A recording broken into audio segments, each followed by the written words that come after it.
Panali kalulu wang'ono dzina lake Lulu. Lulu ankakonda kaloti kwambiri.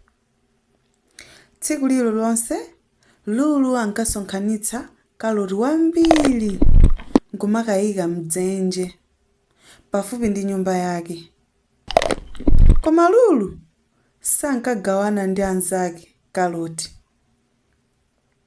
Tsiku lina anzake anabwera kamba, nyani ndi mbalame kudzamuyendera. Koma anzake anali ndi njala kwambiri. Ndipo atampempha kaloti Kalulu anakanitsitsa. Usiku omwewo mvula inagwa kwambiri. Madzi anabwera nkutenga kaloti yense mdzenje. Mmawa mwake dzuwa litawala, Lulu anapita pa dzenje nkupeza kuti kaloti wake yense wapita ndi madzi. Lulu anakhala wachisoni mpaka anayamba kulira. Kenako ananyamuka kupita kukasaka kaloti wina.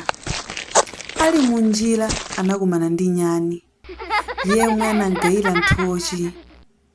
Anakumananso ndi mbalame inamugayira mbewu. Ndipo anakumana ndi kamba, ndipo kamba anamugayira Lulu buledi.